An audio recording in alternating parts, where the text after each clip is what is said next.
Welcome back, folks, to House Human Services. We are taking up the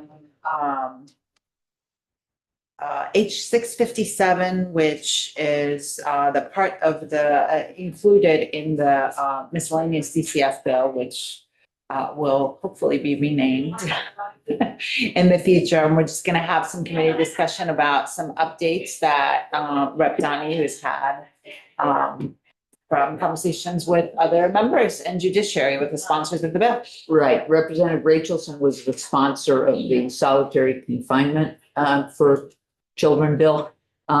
So two things. Once it came up in committee a little bit about could the two be combined in some way? There's a lot of overlap.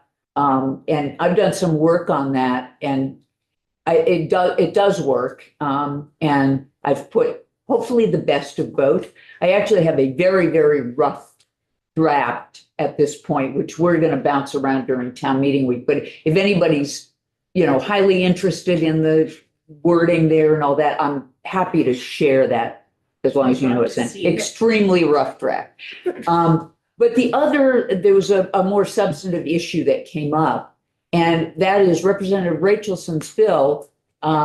Really, it was clear it had to do with detention, which would mean the secure facility, Red Clover. But she was also trying to look at correctional facilities where minors are being held, which I think we probably all agree is really important. And it is totally part of what we're trying to get at. But given our time frame, including that would mean it would be required to go to institutions and corrections.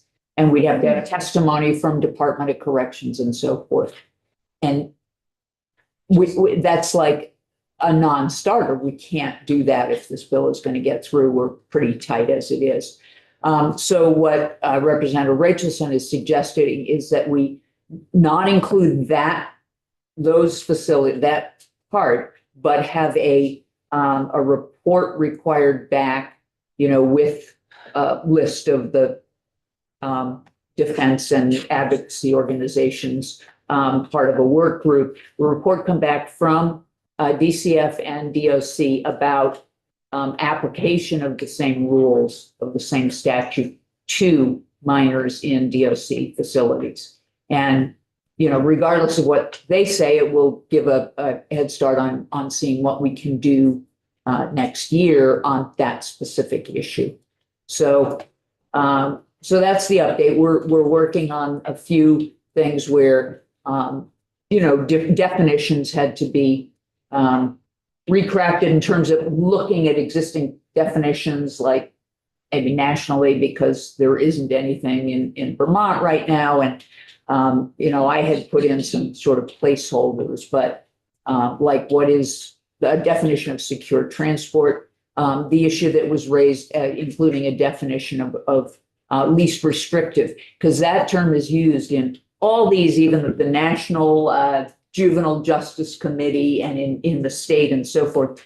But like with secure transport, these things are used and they're never defined. So we're working on that over the break. And Representative Rachelson has an intern, which will also help, and the Office of Youth and Family Advocates are also working on helping with the wordsmithing and so forth. In fact, I'm meeting with them at noon, had lunch.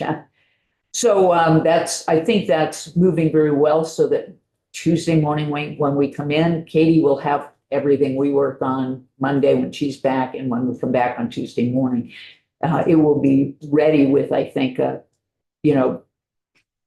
good draft that includes that the consolidation, the deferring of the DOC part, and optimal language that combines the best of both and that does better definitions. It does include Representative McGuire. I think you were the one who brought it up about contracted. Oh, the Contracted facilities that the contracts the state makes with another entity must require compliance with all statutes, so that it's not just implied, that it's directly there. And I think we tried to incorporate there were a few other comments that came up and, least restrictive. We're, working on having the clear definition of that. So that's the update. And as I say, anybody who has added thoughts, or if you'd like the very rough scratch draft, it is tough. It's just it can get removed from this kind of scratched up. Something a little bit more organized. Something more readable and yes. Oh, clarity. Mhm. If a juvenile is charged with a listed offense in regards that warrants incarceration, Mhm. is the expectation they have to follow the same as a juvenile that's in DCF custody and having behavioral issues? Well, there's a whole different, there's federal law. And the federal law, for instance, requires that for a child requires sight and sound separation from adult population. You're familiar with that. So that's what we need Department of Corrections input on, and DCF. What is the existing requirements? How can we create the kind of protections we want that are, possible within, and also make sure that we're fully abiding with the Justice Departments. Okay, then I guess I'm going with, are we looking for universal regulation across the board, whether it's No matter where they are. no matter what is that what we're Yes, and looking no. to achieve? Yes, but there is a distinction made between youth in a residential facility and youth in a locked facility. And the idea would be, we would like to have a uniform between locked DCF facility, of which there's only one, the Red Clover, but that's a lot, between that and the correction system. Ideally, that would be, and that's what we're going to ask them to look at. Could this be, could corrections Is that feasible? handle it? Is it Yeah. feasible? Is it feasible? So look And for- if not, what protections can we put for minors who are under 18 who are in a DOC facility? But that's what we're going to ask them to come back to us with. So there are some additional things in the draft that can happen in a secure facility, but that may or may not be workable for DOC. And we can't, we don't can't have dig time into to that now. actually- So that's what they'll come back to us with. So this bill will only control DCF facilities. It will not touch. So it's not going to corrections. achieve that. Right, so it's not going to achieve that this year. Are you looking for conformity across facilities, or are you concerned about the You ability of can't. DOC? It'd be very difficult to achieve uniformity across because one's separate from Right. the other. There's But I think- massive difference between somebody or a youth that has been charged with a listed offense that warrants incarceration, so Yep. forth and so on, and a youth that may be dealing with behavioral issues, but has not done anything to that. They're to uniformly say, no, this is that's Right. feasibly mixing water with oil. Yeah. And that's why I kind of like, sorry to interrupt you, but I Yeah. like the report back because it kind of will give the stakeholders to go and really think about like what is feasible and how can we put a system in place that will get close to what, if it's not feasible, then what, like, as you said, What what is feasible? protections can we give youth in a correctional facility that will make us feel like satisfied that we are protecting them and isolating them? Yeah.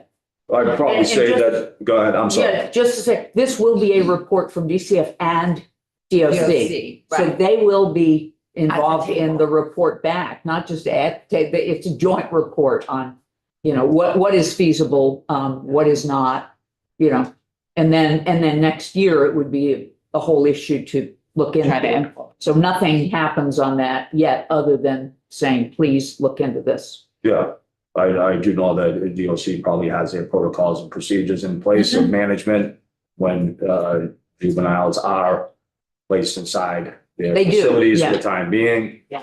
What those look like, I don't know. It also comes to the context of we don't have a quote unquote really juvenile system of criminal justice in regards to juvenile detention centers, things like that. It's under the custody and care of DCF. And so I guess my point being, yes, it's going to be very difficult to navigate those waters because you could run into a predicament in which significant liability. Yeah, and one of the difficulties, right off the bat is these are relatively rare.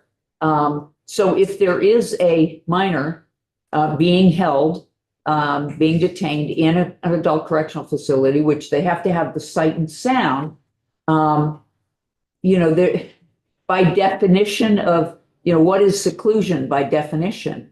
It's being alone in a locked room. Right. So, that's Unintentional solitary confinement. exactly right. Mandatory by the protective systems of the justice, you have to have them separate from everybody else, but then that means they're in solitary confinement. So all those things would have to be hammered out. Because at this time, yeah, if a youth is held in a correctional facility, theoretically speaking, they are in solitary confinement. Right. Because it means you're alone in a locked space.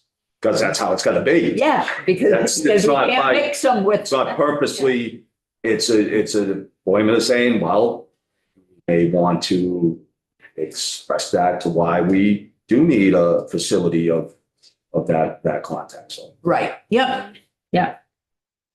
Raises a lot of really good, important issues that we can't address now. So we'll hear back from those folks.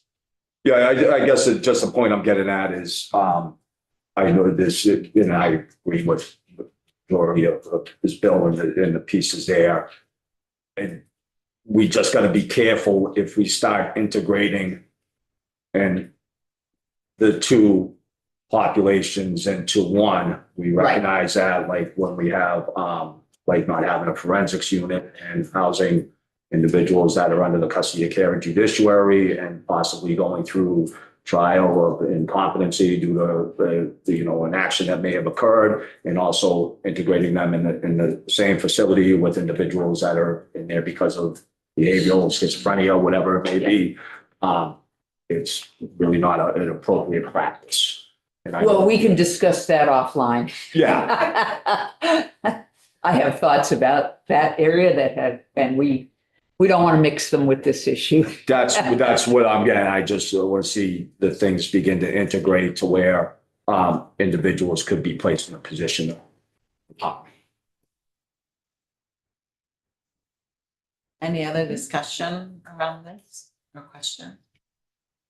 So yeah, just let me know if you want the rough draft to play with the.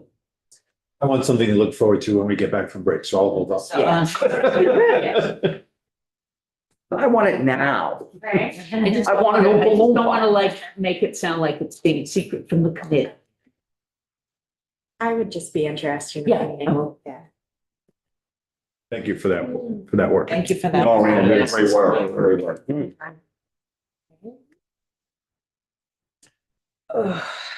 Okay, we have this afternoon, we have witnesses on part of the bill, the enabling unaccompanied homeless youth to obtain certain services without parental consent. So I think that's after lunch. And I think we can break.